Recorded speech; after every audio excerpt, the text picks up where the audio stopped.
Hello, hello. Welcome all to the 2022 Be More Digital Fundraising Day.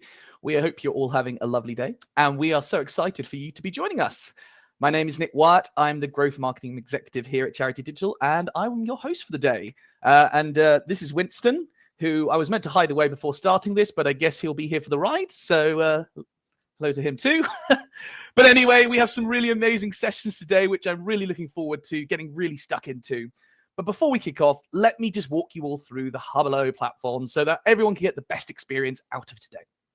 So first of all, make sure to update your profile with as much information as possible so we can all get to know you all.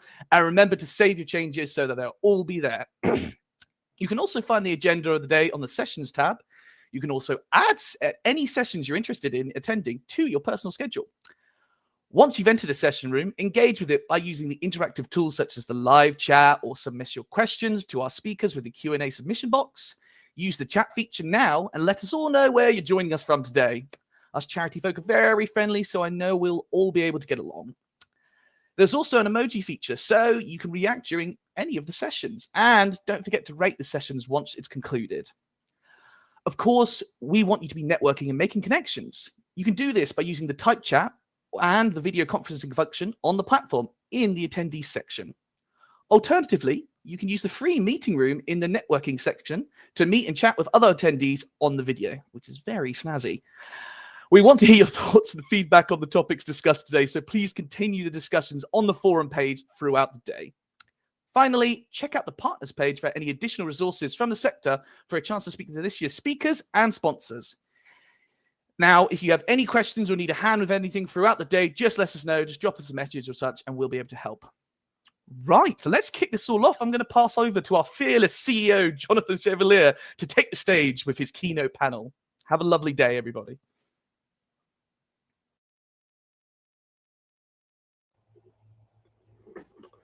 Thanks, Nick, and morning, everyone. I'm really delighted to be here today for Digital Fundraising Day and our first session where we're going to be exploring the impact of the cost of living crisis on charities and in particular its impact on fundraising.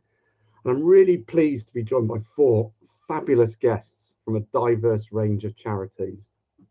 I'll quickly introduce them all and then welcome them to the stage. So in alphabetical order, we have Emily Casson, the Digital Marketing and Fundraising Manager for the Salvation Army.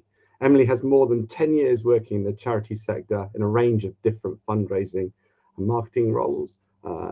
Currently as Digital Marketing and Fundraising Manager for the Salvation Army. And before that, she had a number of different roles for Cats Protection. So welcome to the stage, Emily. How are you today? Hey, great, thanks. Welcome from a very cold and wet northeast. Yeah, it's no different down here in Twickenham either. Next, I'm going to welcome Maria Kosler. So Maria is the Community Fundraising Manager at Mind.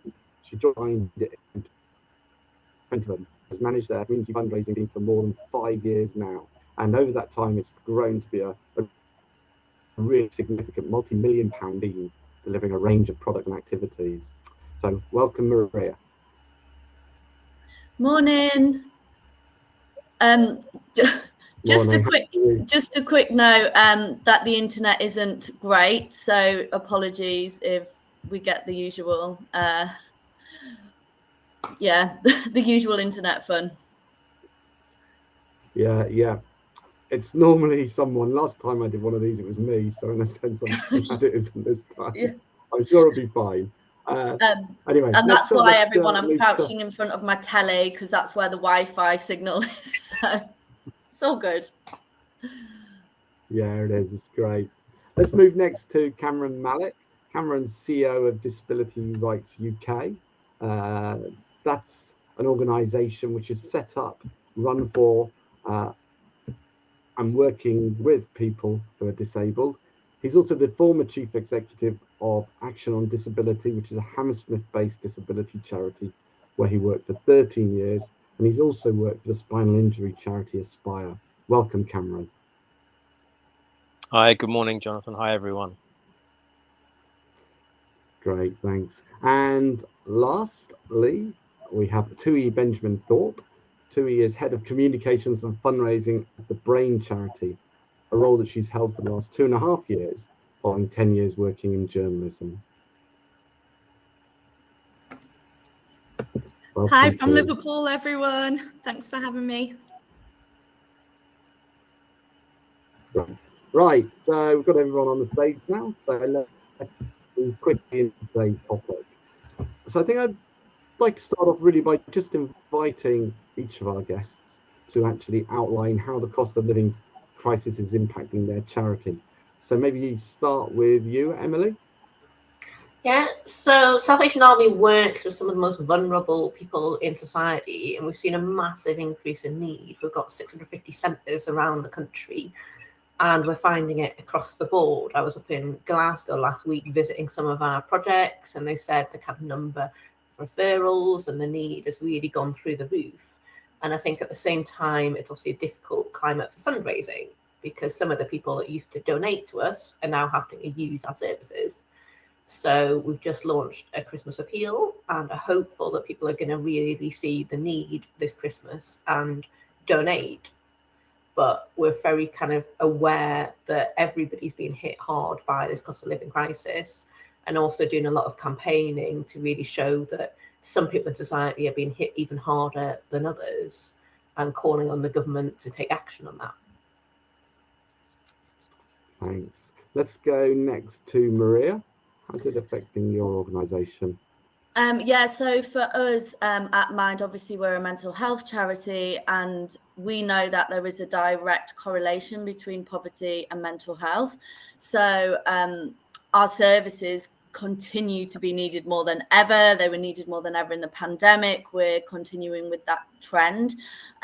So for us, it's a general case of increase in demand, but also we do adapt our work. We always adapt our work to the needs of people with mental health problems. So, for example, at the start of November, we submitted a petition to the Treasury. It had around 15,000 signatures on to ask for the government to increase benefits in line with inflation, and to do that as soon as possible.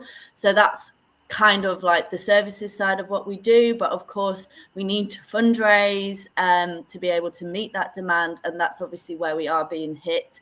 It is a very challenging time with the cost of living and people's ability to give. Yes, I know you've got some great actions in place, which we'll come to shortly to actually explore in more detail the responses. Cameron, could you just outline how it's impacting Disability Rights UK as well? Yeah, so it's a bit like what others have already said. So we're an organisation that works with and for disabled people throughout the UK, and of course, disabled people in all of these situations are often the hardest hit, live in poverty, are often reliant on benefit system. And as we're all hearing, those systems are just not adequate. There's not sufficient capacity, and they're kind of falling at the seams, really. And so we're hearing a lot about the impact on disabled people. And as a rights-based charity, our job is to take that knowledge and lobby, campaign, influence, and advocate within government, both local and national, to bring about changes and support systems for those individuals. We do that through our members, who are disabled people-led organizations up and down the country. So there's all of that going on. And then, of course, as a charity ourselves, we're also experiencing the cost of living impact on our charity, and are exploring for us for the first time different avenues of fundraising, and digital fundraising as a focus that we're putting our lens on at the moment. That's great, thanks. And finally, Tui. Hello. How's it impacting the Brain charity? I think, without painting a fairly bleak picture, just echoing what everyone else has said, we're all working in a sphere where we're supporting some of society's most vulnerable people, essentially, aren't we? And, we support people with all different forms of neurological conditions, anything affecting the brain, the spine, the nervous system. A lot of those conditions cause physical disabilities. They mean people might not be able to work. So again, focusing on supporting people through the welfare benefits system. And we are finding, that there's more demand than ever. And there is a very real fear among clients around energy bills and, the fear that they're not going to be able to afford to heat their homes this winter. So, yeah, demand for services definitely going up, and, fundraisers and donors hit equally, and so the amount of donations and the sort of value reducing, which again I think is being seen across the board. But we're trying to put in some exciting things to mitigate that. Yes, thanks. So I think what we're generally seeing, and it won't be a surprise to anybody, is this general theme of it's pretty tough in fundraising terms at the moment, and of course we're seeing a lot of demand, increased demand in most cases for services as a result of the crunch on people's money in their pockets from the cost of living crisis. But I'm really interested in how each of your organisations is actually responding. I know you're all pursuing different plans and activities. So let's start with you, Maria. So your focus is community fundraising. How is your organisation responding to these challenges? So for us in community fundraising, and it's a bit like what Tui said, like, our fundraisers and donors are being hit. So for us, what I'm seeing in community fundraising is that people, on the whole, people do want to give.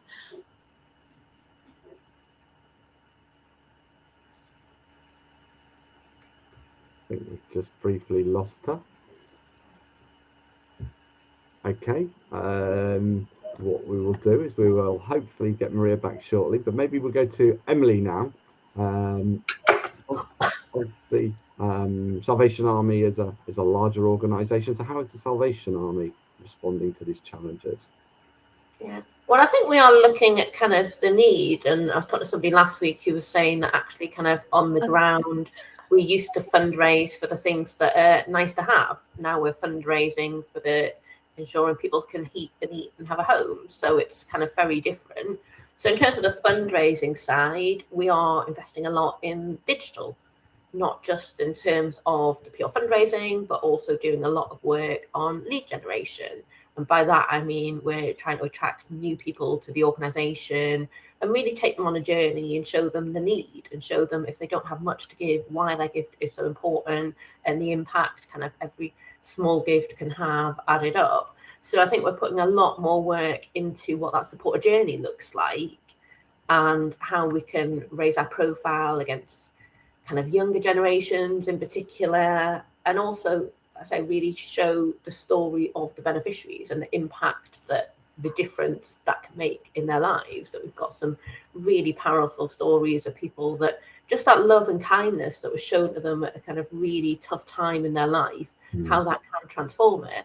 Because we're very much about how we can make it sustainable, that we don't just give handouts, we do a lot of kind of wraparound support and really kind of look at that. And it's no doubt that the fundraising kind of has got a tougher climate. So it's how on digital we can get that cut through. And that might be trying different kind of tactics on Meta in terms of our kind of digital advertising side, or it might be starting up some new email welcome journeys or testing out new channels to reach new audiences. So I think it's really about having a test and learn approach and looking at innovation that I'd argue that now is actually the time to be a bit riskier than you might normally and try new things, because the same old things aren't going to raise the same amount as they did last year. And we've all got to raise so much more just to stand still because of the inflation costs at the minute. Yeah, great points there.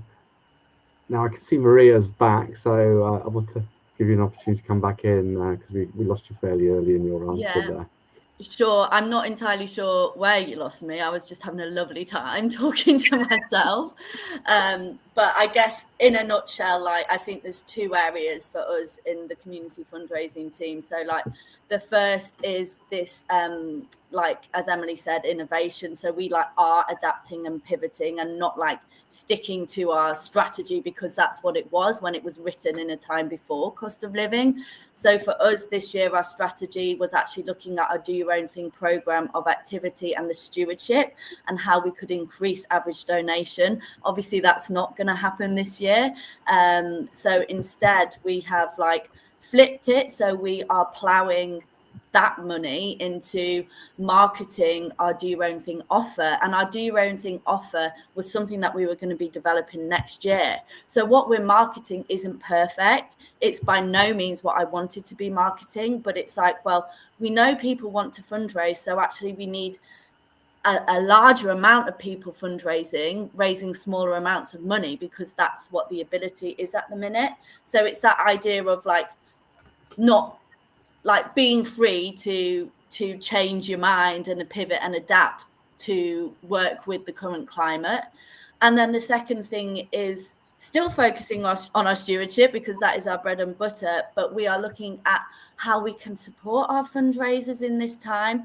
Like what we're hearing is that fundraisers really want to fundraise for us, but so like if it's a sponsored event, which is a lot of what our activity is, it's their networks around them that aren't able to give them the same donation amounts that they would before, or they're not able to at all. So like Emily has spoken about like the story and like making compelling messages, like we've done similar, and we've worked with our communications team to generate a suite of messages specifically for cost of living. So we're really able to demonstrate why the money's needed more than ever right now, and that link between poverty and mental health. And on top of that, we've generated messages specifically for our fundraisers that they can use when they are trying to inspire and encourage their networks to give to their challenge or activity.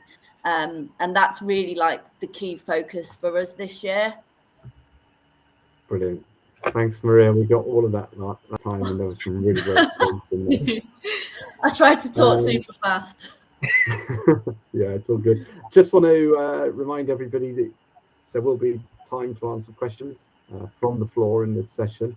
I don't think we've got any queued up yet, so it'd be really great to see those being submitted using the question mark bubble that's on the right hand side of my screen. That's something with the browser. It might appear slightly differently if you're on a mobile device. So let's keep exploring the responses. Tui, so the Brain charity is a much smaller charity, so I'm really interested in how you're responding to these challenges. So in terms of our clients, something that we did fairly quickly was we set up a warm bank in our centre. We were one of the first organisations in Merseyside to do so. That's been picking up steam gradually as more people come to hear about that. We've also been looking to invest in the sort of financial support that we can provide to our clients. So alongside the welfare benefits, which is something that that's a core part of our information and advice service, sort of giving people advice on budgeting, basic maths, digital literacy, so they feel comfortable looking for the best deals online, that sort of thing, really. And we're looking at setting up a community pantry in our centre as well, which would be an opportunity for people to, come and access food and toiletries. In terms of fundraising, so one thing that we decided to do was launch our Christmas appeal early. So we've launched that about 3 weeks ago, and we tied that in with the cost of living crisis, and we really made it a cost of living appeal. We decided to set that up on Crowdfunder because that then gave us access to something called the Aviva Community Boost, which was an additional fund that basically allowed us to tell our supporters that we could double any smaller donations up to the value of 250 quid for the rest of this year, so up until the end of 2022.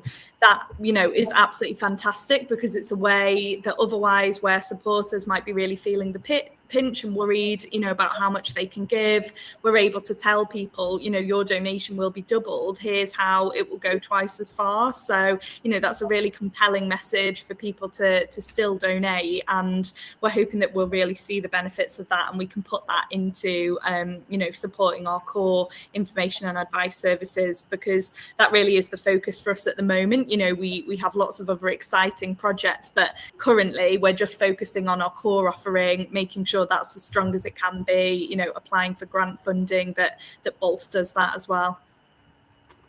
Thanks, Tui. I was going to go to Cameron, but he seems to have dropped off, so I'm going to assume he's had some technical issues, but hopefully he'll be able to rejoin us shortly. I'm going to jump into the audience Q&A at this point. We've had an anonymous user ask a really good question, because nobody's actually covered the area of corporate donations.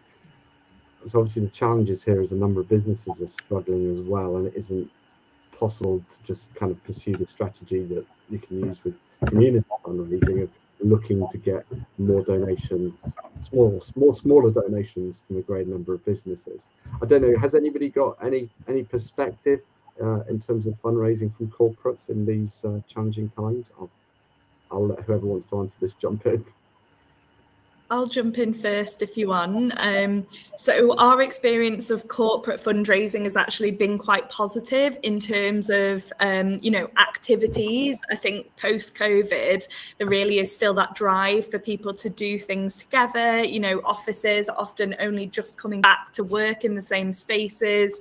Some teammates might not necessarily have even met each other for a year during the pandemic. We're seeing that while there might not be the sort of one-off donation from corporates coming through in terms of interest from corporates in wanting to take part in fundraising, that's definitely something that's going well at the moment for us. Yeah, I think I can add to that a little bit as well, because actually Charity Digital has a significant stream of income that comes from its sponsors as well. And from my perspective, one of the big differences between money from businesses and money from individuals is businesses don't generally give for philanthropic reasons. They generally give because they're looking to achieve a business objective. So those business objectives might be in terms of staff well-being, team building for them, or it might actually be linked to more of a brand objective, a marketing objective. And the more you kind of hook into those business objectives, which typically have budgets in their own right, which are maybe separate from philanthropic budgets, the more money you can actually get out of that.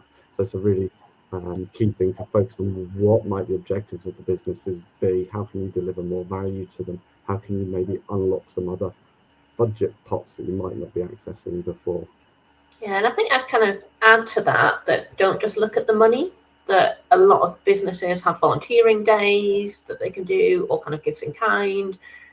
And that doesn't have to be the accountants painting the centre, which I know kind of gets bugbears on both sides, that it can actually be using people for skills. So we've had corporates and kind of major donors recently kind of donate workshops and things, because that's what they do for their bread and butter. And then that's obviously saved us on a training budget. So I think it's thinking a bit more outside the box as well in terms of what might a partnership look like in saving money as well as giving money. Yeah, those are great points as well. Going to move on now. Nicole's got a great question here. So she's saying messaging for fundraisers is a great idea. What do you suggest including in this messaging? And she's particularly flagging that some fundraisers are concerned about asking people to sponsor them when they know they're struggling. This might be a good question for you, Maria, in particular. So our messaging is focused on that. That's precisely why we wanted to develop these cost of living messages. So for us, the main thing that we're encouraging, well, first of all, in those cost of living messages for the fundraisers, we're very much giving them the tools to be able to talk about mind and poverty and that link. So we're giving them the knowledge to feel confident when it comes to talking about mental health and mind and why that money is important. But then obviously we're giving them tips about how they can ask for that kind of money, and that includes my mind's gone blank. It just includes kind of like a breakdown and a shopping list about what we're doing, what we're trying to achieve right now, and really it's just about like giving them confidence to ask their supporters, and it's acknowledging that it's going to be difficult, and it's giving them the messaging around, I know this is difficult, that I am asking you for this right now, but this is why Mind needs it more than ever. If that kind of answers the question. Yeah, that's great. So in essence, I think it is like pulling in the messaging of the charity and that link to the mental health, but in a way that doesn't sound corporate and charity. It sounds like a person asking a normal fundraiser asking one of their friends or family. Yeah, good. Going to move on to more of a marketing question now. So this is from Sarah. I think this is particularly for Emily. So which digital channels are you finding most effective at driving conversion at the moment? I think one of the big ones is still Meta, so kind of Facebook in particular. And I think that costs have risen on that. It's a lot harder to get the cut through than we ever used to do, but we are still seeing good conversion on that. But we're increasingly looking at using our kind of links with our campaigning arm. So using petition-based sites to start getting people in to really hear what the kind of charity does in terms of the lobbying side and really get people. But I think my big tip for everybody would be invest in that email marketing, invest in getting the sign-ups, because I think email marketing is such a great own channel that you can then see that conversion, because you can take people on that journey and really show them the need, show them the stories. And you've got a lot more control of that, because we're all seeing recently all the kind of social media platforms are all having troubles of their own. So I think they are still powerful tools, but I think it's best to kind of spread the risk a bit. And email is one of the highest ROI channels. It's often kind of underused by charities because everybody's afraid of talking to their donors too often. But whenever you actually talk to the donors, they're like, no, I want to hear from you more often, as long as it's relevant to me and something of interest. So I think that's something that all charities should be looking at. How can you build up that community? Because we all know that kind of organic reach, particularly on Facebook, is plummeted with all the changes in algorithms. So it's how you can build up the things that you can control yourself, and also look at improving the website, because there's still so many charities that you see that you can't actually donate on the website. So you're doing all this great storytelling, you're telling the need, and then there's a real barrier for people being able to donate. So I think I'd say look at making sure that's working for everybody, and to try and optimize that as much as you can. I know there's some great sessions today on some of the more practical stuff around digital fundraising. Yeah, that's great. I'm going to keep moving through new questions because we've got quite a lot up here, and we've got 5 minutes left to get through as many as possible. So Fiona is asking about recruiting outside the existing donor base, which they're finding quite challenging. So do you have any advice for charities trying to reach a younger donor base? I don't know if that is something that you've done at the Brain Charity at all, Tui? Any perspectives on that? Well, we've just set up a Brain Charity TikTok. We posted our first TikTok yesterday, so that's us dipping our toes into the Gen Z world, I suppose. I have found that in terms of a younger donor base, it does tend to be the challenge fundraisers for us. So we have gone out to some of our local university freshers fairs, and telling them about, you can climb Mount Kilimanjaro, you can do these amazing once in a lifetime experiences. Students obviously have a lot of time potentially to go out and do that fundraising. So I think, that's been something that's been quite successful for us in terms of a younger donor base. Other thing that we've found really beneficial has been doing press and PR around some of our younger case studies. So obviously, when people think of neurological conditions, they often think of things like dementia and stroke, which, are more associated with older people. We recently did some press with a young man called Dominic, who had a stroke at 24 that was caused by an AVM, so a blood vessel in his brain that ruptured, causing a brain hemorrhage. And we helped him with speech and language therapy that allowed him to regain his voice. And that just put a completely different perspective on on stroke, and likewise things like autism, ADHD, dyslexia, doing case studies around these conditions that there's a lot of ownership within the neurological community of some of those. And then the only other thing that I would say about younger donors is look at your volunteers as well. So we get a lot of volunteers from universities, internships, and a lot of them, they will then stay on, they'll come back, they'll come to our events, they might donate. So it's about maintaining that relationship, I suppose. Yeah, that's great. I'm going to move on quickly. I've got a question about tax benefits. from Nicholas. And Nicholas is saying, how do you actually highlight the benefits, particularly to larger donors, the tax benefits for them, so that I guess we try and encourage them to give more? Don't know who's got perspective on that. Is that best for you, Emily? I was going to say, not my area of expertise, but I will say that one of the things I would say is that's often a face-to-face conversation. So it's actually having that conversation when they're at the point of giving about that, because I will say very few people will give for that reason alone of tax benefits. So I think it's really inspiring them to give, and then as part of making that ask to then explain the added benefit of it. But I think they have got to be kind of warm to the charity first before you have that conversation. Anyone have anything they want to add on that side? I think Emily said it really. I mean, we do have, quite transparently on our website, there's a sentence on the corporate fundraising page that mentions, obviously there are tax benefits to your organization. And I think, it really is something that you would bring up during a face-to-face conversation. And I think in general with the corporate fundraising, like that's always the best way to try and drive more of a conversion, take it off email and where possible off video call, and, bring people in for a tour, show them around. And then, these things sort of come up quite naturally then.